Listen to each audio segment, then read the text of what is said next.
house is nice and cool in the summertime.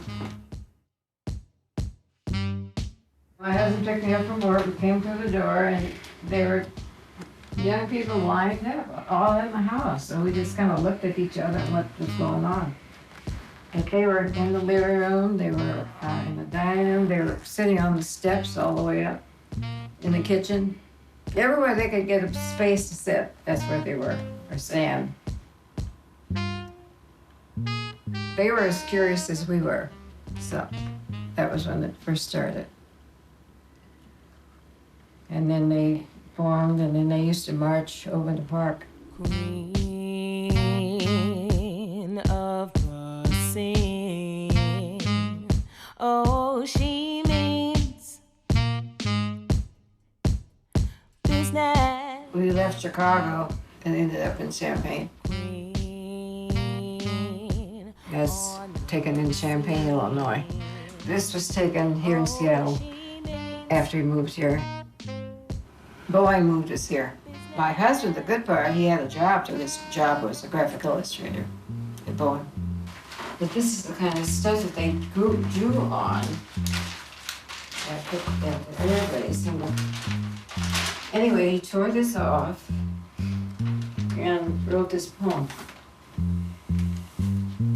And I've kept it all this time.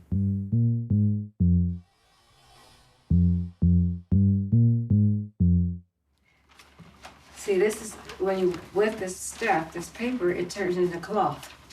Anyway, the poem says, deep in the heart of Dixie, where the cotton gloom blooms in June, an old black man tills the field, humming a sad old tune. His heart was heavy, his eyes were full, his body aching and sore. I wish I was dead, I wish I was dead, my heart can't take no more. They took a little Negro boy and chopped and smashed his eye. They tormented, teased, and cut him up just to make him die.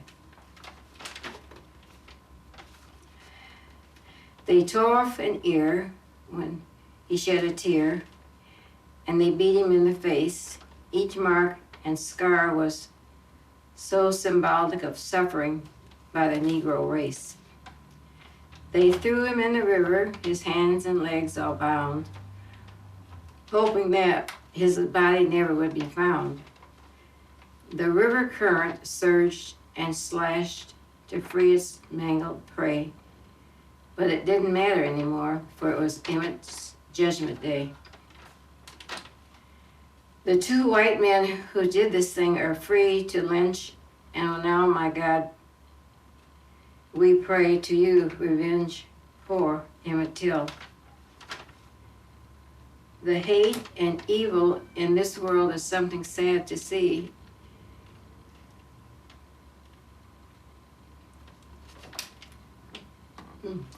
Why, oh Lord, did they hate us so? Why can't we all be free?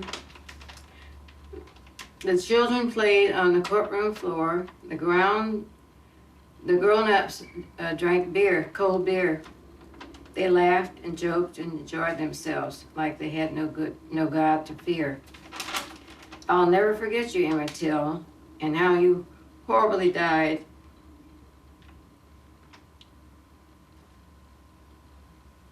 I've never done this before. I'll never forget the smiling jurors and how the lawyers lied. Well, Emmett, he's gone, ain't nothing to do but push this white man's plow.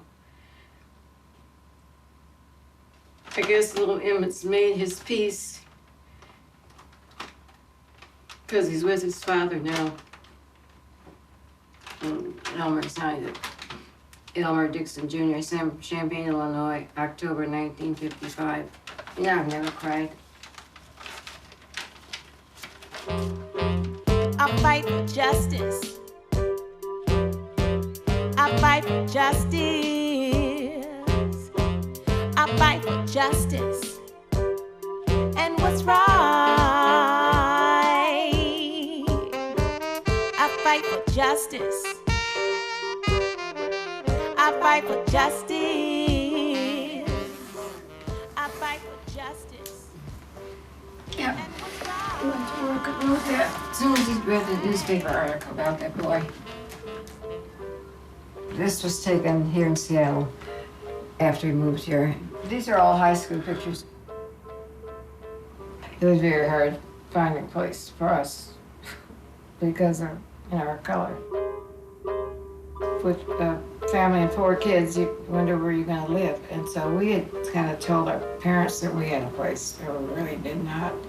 So we stayed in a motel on Highway 99, I think it was. And we stayed there for a good week, and then my husband went to work. You keep sending me threats. I bet you guess you're gonna run me out of town. We really couldn't find a place to stay. Somebody told us about a minister. That house is still sitting there in Hiawatha. We went in there and I thought, oh my gosh, we can't stay here. They had mouse droppings on the bed, and I said, mm-mm. So we just got in the car and drove around until we went across the floating bridge and back, and then finally, I don't know how he felt. I think maybe this minister might have told him about a place that was vacant. It was a Japanese guy that owned the house, Mr. Nakayui, which I will never forget his name as long as I live. And he had a daylight basement, and so that's where we moved down there. And it only had 4 rooms. My husband's sister came out with her 2 boys to visit. And she said, she called my husband brother. Brother, if you don't find something better to live in, she said, I'm going to tell Dee Dee, that was their mother's name. So they went looking, and sure enough, they found a place on 24th, right off of Norman, 24th Avenue South. We stayed there for a little over a year, and my husband was definitely knew we had to buy a place to get out of that house. So that's when he found this place. This area was fine. It was more of us living here at the time. When I say people of color, blacks, we were black. Because our neighbor next door was an old elderly lady, German lady. And then next door on the other side of us were Filipino family. And then finally, everybody was black in this neighborhood. You know, the revolution was starting there, and they were starting to mess some of these houses up. There was a Chinese store, they call it Joe's Market, and they were very nice people. We never did bother Joe's. And I say we did not. And so they were always very nice to us. When Boeing shut down, things were pretty rough. There was no place to work for colored Negroes downtown at all, like Penny's. I tried Penny's, I tried the telephone company. They said, well, you have too much education. The grocery stores, they were all segregated. There weren't any black help in any of the grocery stores back then. But things were quite hard for black people to get jobs. So I was fortunate to get a job at the hospital, Virginia Mason Hospital. The head nurse, Miss Kenneman, I never forget her name. She said, oh, she says, we don't have anything. We do have something in the kitchen. And I have too much education. I said I went to college for 5 years, and I'm not working in anybody's kitchen. So she said, well, if we hear anything, I've got your application. Well, she called me in about a week and said that they had something. Then I later got a job at Group Health because of my work at the clinic, Mason Clinic. That's one reason why they kept me there. They said, oh, we belong to the Black Panthers. So, and Aaron had to go to court, and it was pretty hard seeing Aaron come to court handcuffed. His lawyer said, I want you to wear your white uniforms if, when you have to testify like that. But whenever they call me, the people at Group Health will let me go. Yeah, whenever I needed to go. I can't lose the faith. Turn it around. It's not too late. Elmer had some problems too. They were trying to say that Elmer had stolen a leather jacket when it made a trip to Portland, and they were waiting for him at the bus when he got off. He had to serve time for that.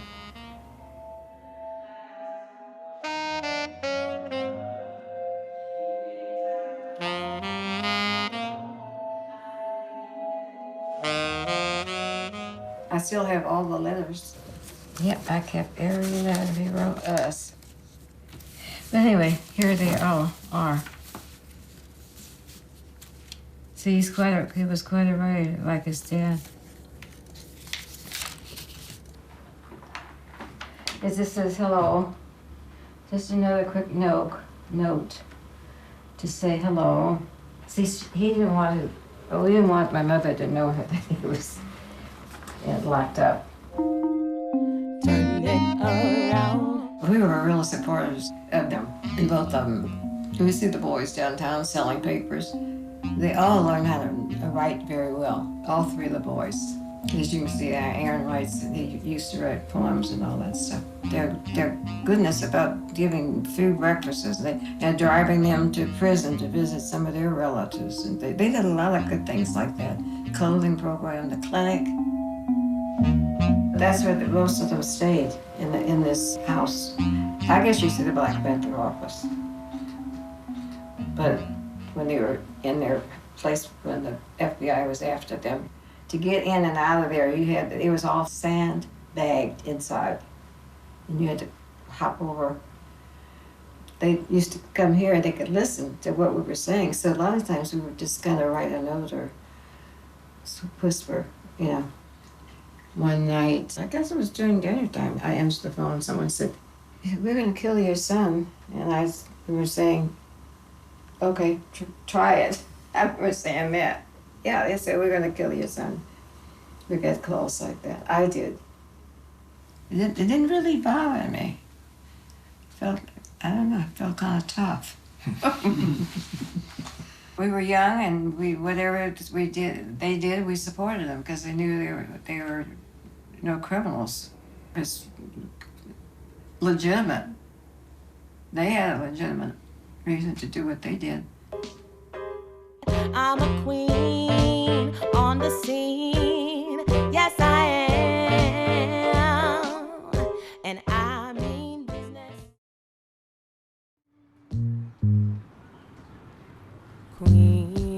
Queen of the scene. Oh, she means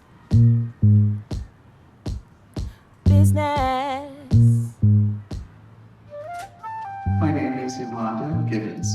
I grew up on 25th Avenue between Marion and Spring, and then later transitioned to the Lashai area. You know, I come from a family of service-oriented people, and that's something that I always had a passion for, is working with others. You know, working with the Panthers gave me that opportunity to do some work with regard to that. My main focus was selling Panther papers downtown Seattle, getting the word out about the organization, having that interaction, I think, downtown Seattle, having a presence, allowing, you know, people to have the opportunity to ask questions and be curious about what the party does, and then my involvement in the free breakfast program, which I really enjoyed doing. We were at the Yesler Terrace Community Center, is where I worked in the free breakfast program.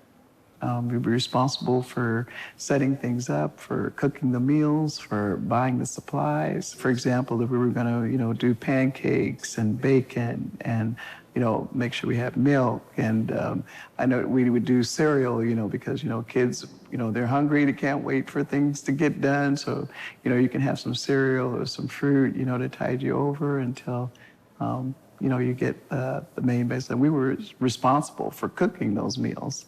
A lot of those kids, that might have been their only meal for the day, you know, we don't know. But certainly wanted to make sure that, you know, they had plenty to eat, and they were just always so excited to come, and, they were just full and, happy when they left on their way to school. So, they're going to have a good day. So it's nothing better than, have a full stomach, start your day and, carry you through. So, yeah, I really enjoyed that. Yeah, I got my hands on a leather jacket for a while, too. That was another part of the uniform. I had a beret, but I didn't like to wear it. I guess because when you take it off, I had to fool with my hair. And so you had to have your coif just so. I fight for justice and what's right. Certainly, I remember that, the way that I dressed changed. A lot of fatigues and boots and natural and hoop earrings and, just feeling kind of revolutionary, I guess. I would say so. I certainly changed in that way. I haven't seen the picture of Carolyn Downs in a long time. I do remember how beautiful she was in school. And, as a younger kids growing up, you just kind of remember people, older people that you looked up to, older classmen when we were at Garfield. So, but I hadn't seen a picture of her in a long time.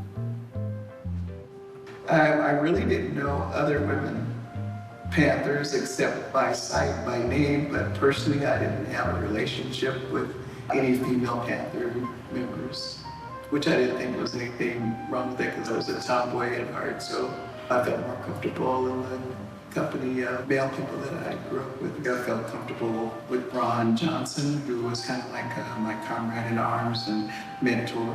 But not to say that I wasn't aware of their presence and, respected where they were coming from and the ideas that they shared. I felt like the male was more the leadership role, and that the female role was more like of support. But I think it depends on the female too. If you felt like you wanted to have a more stronger role or presence in the party, I think that there was, openness for that as well. There certainly were some strong women, presence in the party, and I felt like if there was kind of like a glass ceiling in that way, I wasn't aware of it at that time. I was looking at the chair. I actually have one at home just like it. And, back in the day, we used to have the poster. That was like the beginning of the awareness of the party. I serve a purpose in this place, and my people's history here you'll never erase. I can remember formation of Black Student Union out at the University of Washington, and some of the marches and things that were going on there. So those things are starting to bubble up to the surface. And so, you're just trying to figure out what does it all mean and try to get an understanding, and where do I fit in that, and, what side should I be on, and how do I participate in that? So I think maybe that was the focus at that time for me. And this probably was the speech that stirred us up when we were telling you about that. Yeah, I remember that he actually spoke at Garfield, and at that time we were over at Washington Junior High, and so it was just like the news spread like wildfire, so to speak. And next thing I know, people were all fired up, and there was a lot going on at the UW, and I don't know, it was just the start. I think it was the spark of everything. And I think for me, I was always kind of a nosy type person, but things that I didn't understand or wanted to know more about, I put myself out there to try to learn more. And then, so hence when I, after listening to the preachings of my brother Wayman, I was like, oh, this sounds like something I really want to get involved in. So, and I'd say my experience was, good up until the point where I decided I was going to lead. The reason why I left the party was there were some mandates that were coming out of California, some kind of reflection as to the role of the women in the party and their interaction with male counterparts in the party, and I wasn't comfortable with that. message. So I decided that our values didn't line up and it was time for me to go. Turn it around. Turn it around. Turn it around. I know we'll turn I think what it's kind of left kind of like an open hole. I think if you felt injustices before, like you had some sort of base where you could go and check in and at least voice your opinions and talk about how you were feeling and listen to others, you know, so it was kind of like a community base. Once the party disbanded, it's like, okay, where do I go now? You know, where do I go with these feelings that I have? And I'm sure people had, you know, friends or family, you know, that they can, you know, share the feeling, but it wasn't the same. That was my interest in being able to come and do the interview, because it was like a part of your life you kind of compartmentalize, and, you know, you don't think about it until somebody asks you. What I do now is I do social work in the community.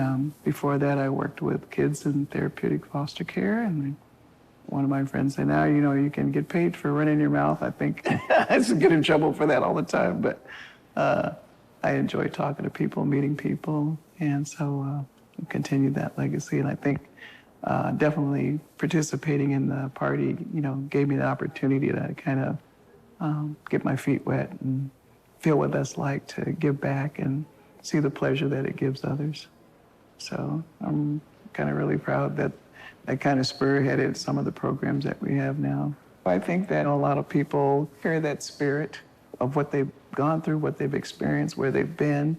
And that showed when we came out for the 50th anniversary. You know, it was good to see people that you hadn't seen in a long time, but also find out what they're into and how they're continue to contribute to the community in other ways. And that passion is still there, and it probably always will be.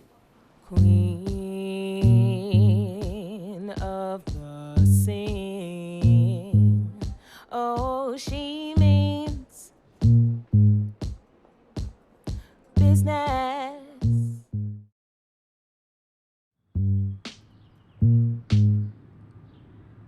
Queen of the scene. Oh, she means business.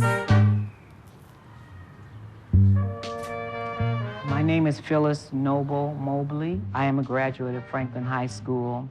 Just had so many good experiences being in this hallway thinking of being a student here at Franklin.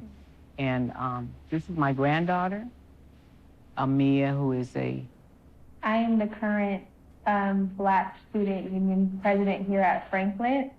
This is my yearbook. And in here is a picture of me when I was in the Black Student Union. Oh, that's you. That's me. I fight for justice and what's right.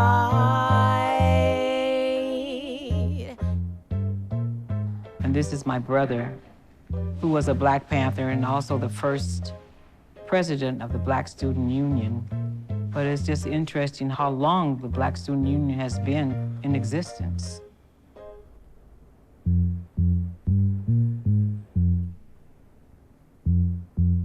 We were from the south end, which was Holly Park, well, actually Beacon Hill, and then the Battle of the Bands was from the central area. It was held at the community center at Garfield.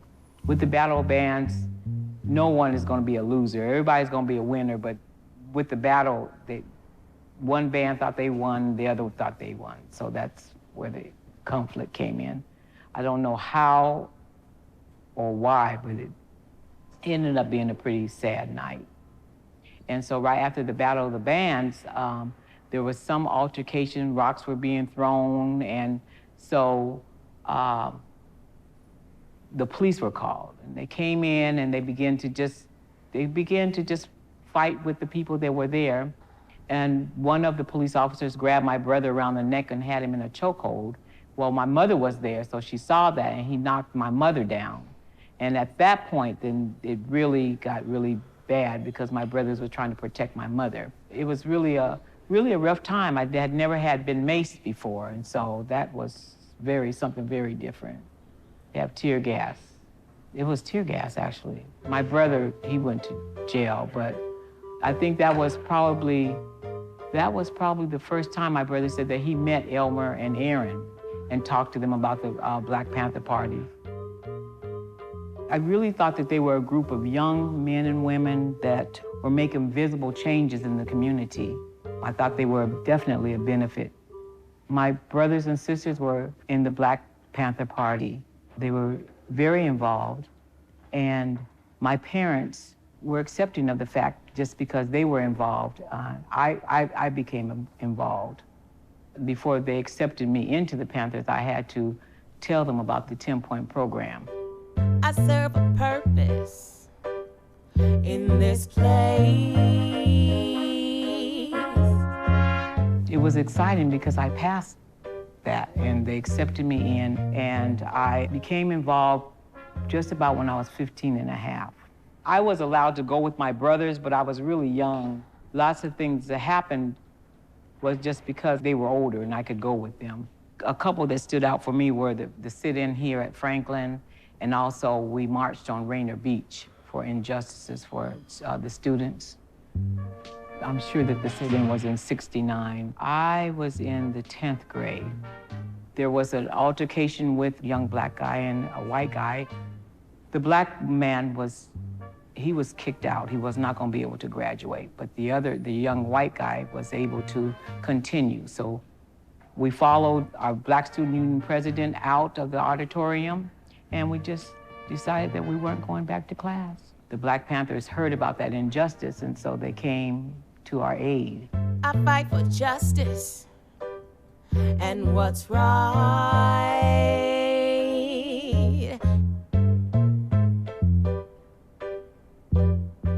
I was feeling excited. It was something new and it was something different. I think my brothers as well realized that there was a lot of injustice being done because they had never been beat up by police before. So their reaction was just to fight back, and which they did. For the Rainier Beach incident, they actually carried guns. There was some injustices done to the black students down there, and they wanted to let the world know that they were present, and we weren't going to tolerate that in the schools any longer, any injustices for the children. After school, I would catch the bus on 34th Avenue, and I would go there and I would help out, answer phones, and just talk to some of the people who were there, finding out what was happening in the community, what was our next move, what we would be doing. After I became a Black Panther, trying to fight injustice made me a target for the police. Leaving the office, I would be ticketed or stopped. I was active in the breakfast feeding program. We would go door to door, just making people aware of what was happening in the community and in the program as well. I met lots of friends, lots of young, strong women, very encouraging, very protective. People became more aware of social and economic injustices. The people felt protected by the Black Panthers, like their voices were being heard. They saw the children being fed, the need for doctors, they were being helped. People were being held accountable for their decisions.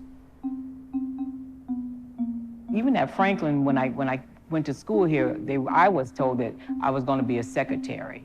From the time that I joined the organization, it gave me strength. I had strength. They really were instrumental in giving me a mindset that I could do anything. Nothing was impossible. They influenced me by just telling me that I was Black, I was strong, we're beautiful, we're queens, we can do just about anything. We just don't have to settle for what the status quo is. We can go bigger and beyond that. I opened up my shop. I was the first Black hair weavers in Seattle. I got my license and I became an owner of a business for over 30 years. I didn't leave the Black Panthers. It's a lifestyle. It really is a lifestyle. Turn it around. I may not wear the hat or the jacket, but I still am very involved with social issues. I am excited for the opportunity to stand with you today. Where's my sister, Phyllis? Where's she at? Okay, I want to recognize her because she does mean so very, very much to me. That's my sister. She's the one that used to take a bunch of whoopings for me when we were kids. I'm an associate minister at my church, and I'm still trying to help our community. Social and economic injustice is still alive, and it's not as visible, but it's still very present. I believe then and I believe now that the party stood up to be a help to the community. What they did 50 years ago is still being implemented, impacting our families, and they stood up against all forms of injustice. We were our brothers' keepers, willing to go down, to lay down our lives, even give up our freedom for our brothers and our sisters. They still have the feeding programs, still they have the Black Student Union here. The mindset of the people have changed a little because of what the Panthers had done. I feel empowered. I feel like now I can make a change, and like knowing that my grandmother, did all of that, that I can do that too, that I should carry on what she was doing in high school, like even though I'm gonna graduate this year, I can still fight injustices just like she did. What I just want to say is reach high, reach for your goals. Never take no for an answer. That's what I would say. Never take no. There's always a yes in there. Go to school, get an education, and by all means, when you're able to, vote.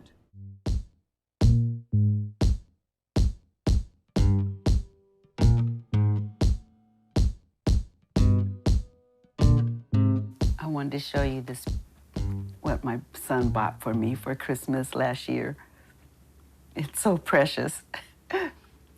I was really impressed with the kids at Franklin, that awesome club that built this mural. And my son went and took a picture of where I was. And they made this awesome 1,000-piece puzzle. Queen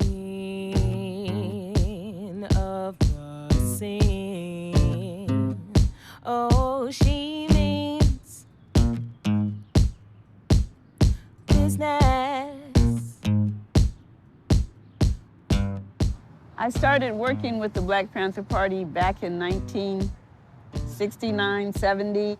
I was in Seattle Central Community College at the time. I had been working with the free breakfast programs and just loving it and appreciating that the Black Panthers cared so much. So they weren't just a black leather jacket, beret, stomping, gun-toting party. They cared about the community, and it was what I wanted. Things needed to change. I fight for justice and what's right. I lived in the CD, and I went to 7 different elementary schools. That was mostly because my stepfather moved us around so much. It was grueling. Then we lived in the projects. Well, I thought I was a middle-class person when I was living in the projects because we had so much space. Hills of grass, we could run and play on, and my own bedroom, and there were 4 of us kids, curvy lanes, and couldn't tell me we weren't middle class because my teacher told me that most of the people in this country are middle class. So, and those were all the people I knew. We weren't so sad about having to eat government cheese or beans a lot, It was a way of life, and my mother was awesome. She would take us to every free event that popped up in the city. My mom was a day worker, washing toilets. Ooh, and I hated the welfare office coming over to the house and wanting to look through the closets. I didn't like that our rights weren't being respected. I didn't like police brutality. But as I got older and saw more real poverty, I didn't like the poverty the most. It was horrible. I didn't like that at all. It's got to change. And Black Panthers were about revolution, which means change. Yes, I mean business. After I left college, I lived here 7 days a week. And we would sit in a perch and look out just slits. There would just be a lever. You'd raise it up and you can look down on the street. I always get that question, what was it like to be a woman in the Black Panther Party? I believe that women joined the Black Panther Party because of the survival programs. More so because we're willing to do the work, we're willing to help our folks, our kids, and we want everyone's lives to be better. So we join and we do the work. But surprisingly, we weren't pushed into the kitchen to cook, clean, polish, none of that stuff. We had duties, and we had a list of duties, and we rotated between all of us. Women did the cooking, men did the cooking. Men did the cleaning, women did the cleaning.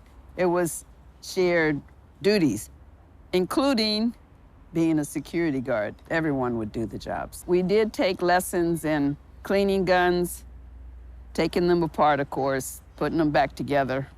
And we had some of that almost every night so that we'd get very comfortable with it, very polished with it.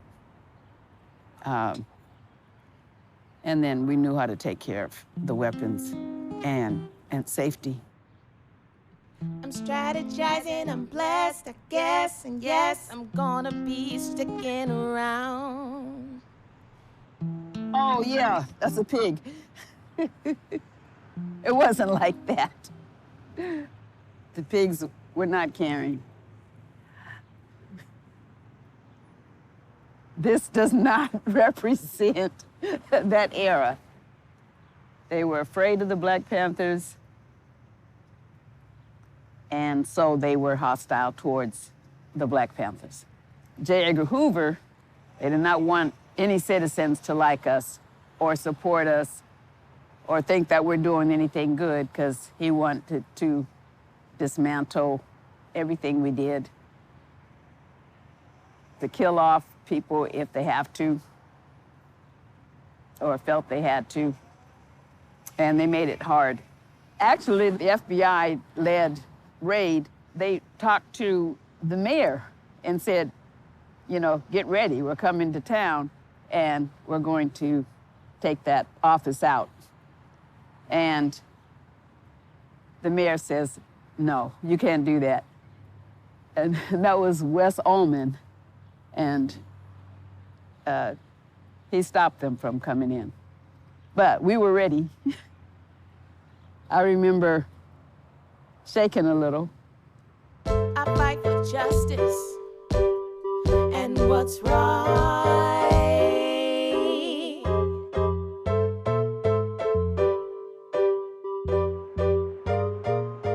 In 71 and for a 72 election, we moved down to California, to Oakland, to help with the campaign to run Bobby Seale for mayor and Elaine Brown for city councilwoman. Many of the chapters sent most of their members to Oakland. So it was a big number of people that were down there going door to door, talking to people, working with the programs there. And it was a good time. We didn't win, but we made a mark.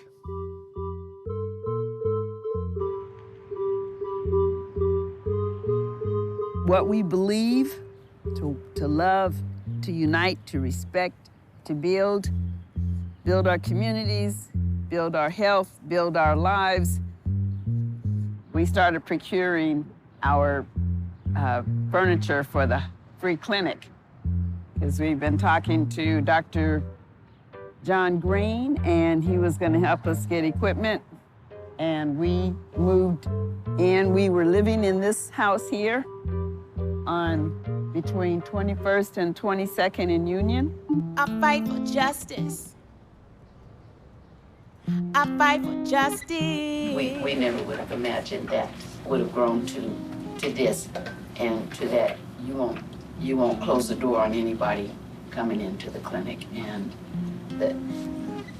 that you serve everybody and you serve them with a great deal of respect. I can't say that there'd be anything more.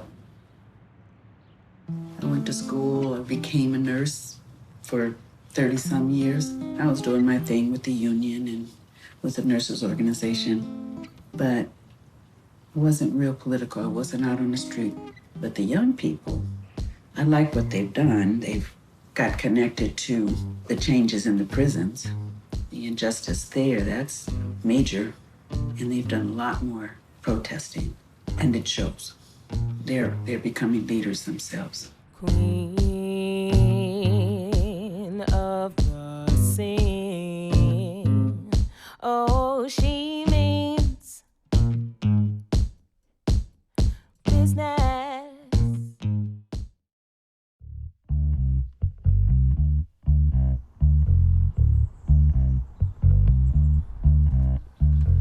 Music and Ideas, 91.3 KBCS Bellevue, a listener-supported public service of Bellevue College. This is Winona Hollins Hauge, and you are tuned to the Gospel Highway. That's what we do here. We bring you the very best of our own homegrown talent, as I like to call it. Speaking of that, today, here, a tribute to the Charleston Nine. These were the church members that were murdered in the church at a prayer service. And there's a local person by the name of Paula Boggs with the Paula Boggs Band who did a dedication in memory of those slain parishioners. Need to light a candle, need to bow my head, toll a bell for Charleston, I'm Black Beauty's dead.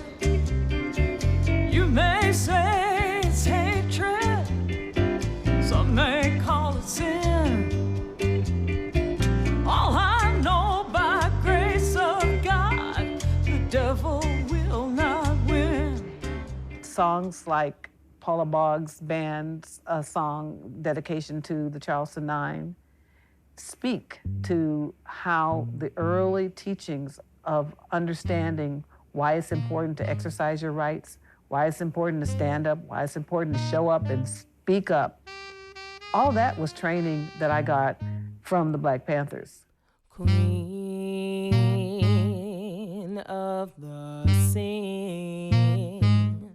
I grew up in the central area of Seattle, Washington. I was in the white schools, and I left there and decided I'm gonna go right down the street to my own school. I'm not gonna get on a bus and go to school anymore. So being immersed back in the Black community, I had a sense of I needed to reconnect.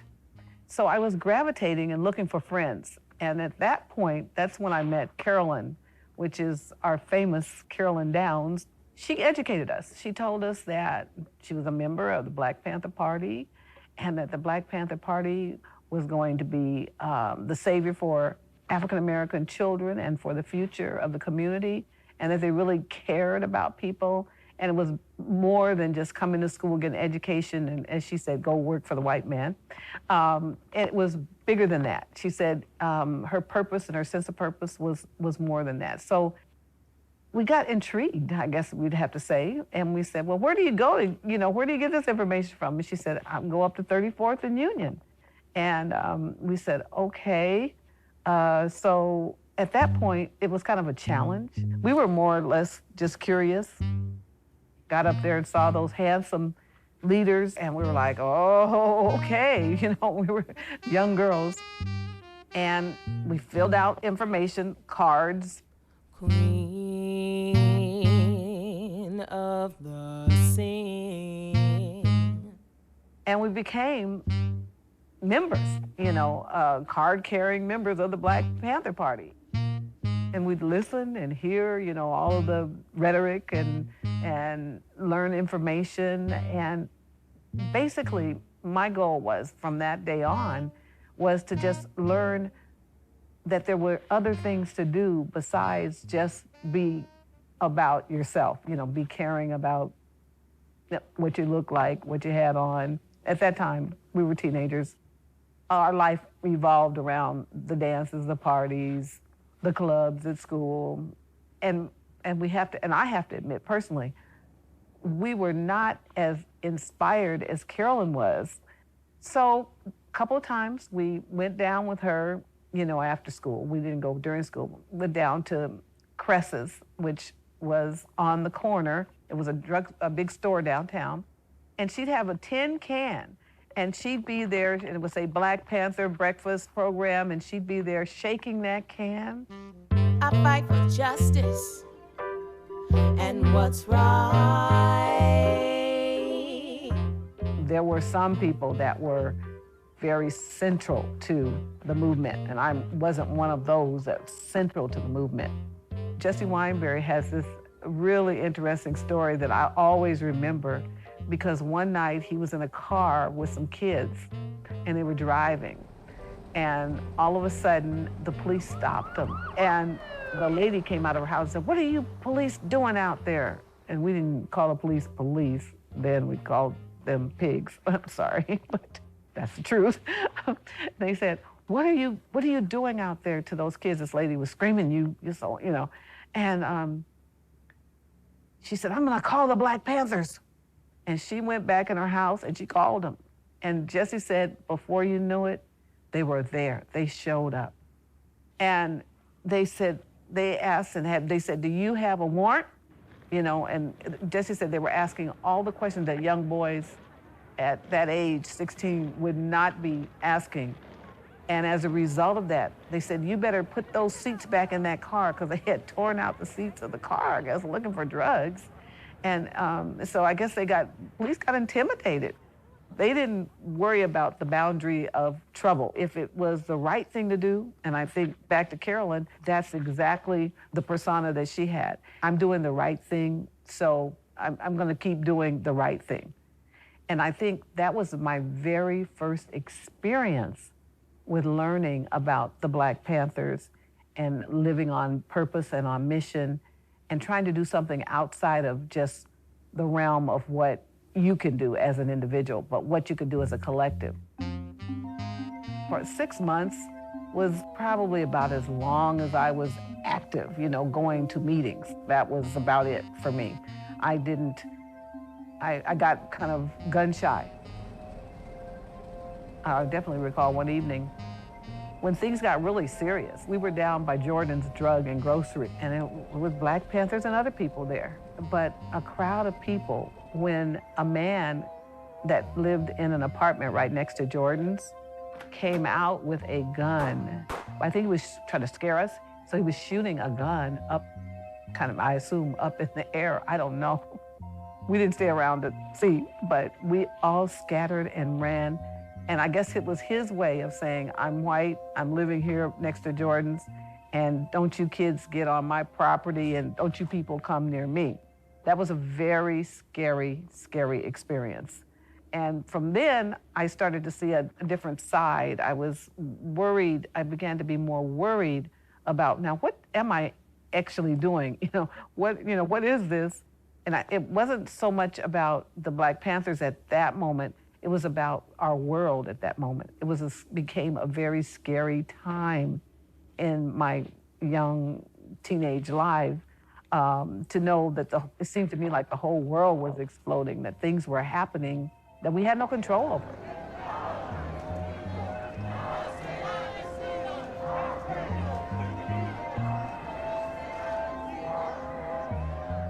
So that was a period of time that I look back on and saw the crossroads of, I want to be an advocate, but I want to be safe too. And so I turned to being in student government. Another thing that I remember us doing is collecting at the games. We would help Carolyn get money, but we wouldn't go out to school to do it, but we would help collect money for the free breakfast program because we really believed in that. I believe that at the very core of my being, that the early influence of the Black Panthers made a difference on how I show up, how I speak up, and how I stand up in my life. And I'm a much better person. But I think the heart for the people is still reflected in whatever it is that we do. I know it's reflected in my life, like Grandmothers Against Gun Violence, all the different things with my sorority, Delta Sigma Theta sorority, and the social justice chair for the National Council of Negro Women. We're here in this relocated clinic. And I look back today and I think I'm so sorry she's not here to see the fruits of her labor, to see all the children that have been served between Odessa Brown Children's Clinic and Carolyn Downs. Now, the reason I know that is because I was the director of social work here at Odessa Brown Children's Clinic. Through our church, Mount Zion Baptist Church, I'm very active there with the health ministry. I fight for justice. I fight for justice. I fight for justice. And what's right. This is Winona Hollins Hauge, and you are tuned to the Gospel Highway. It's actually our 14th year of being on the air, and I consider that my fun ministry. I love bringing the very best religious gospel music to people. And it's not like putting a Bible in someone's face. It's kind of like saying, listen to the words of this song, and you will be convicted. If you are to be convicted, you will be convicted. The Black Panthers took it upon themselves to create that movement. But here we are, fast forwarding now to a Black Lives Matter type movement. But there's gonna be a movement. And who the leaders will be, I hope my children will be out there. I hope my children's children will be out there. But I think we're all in it for the long haul. I don't think that any one group or any one organization can shoulder the burden. I think it's about all of us using whatever power of influence and affluence that we have to make a difference in somebody else's life beyond just what we're living here for ourselves. It's bigger than who we are.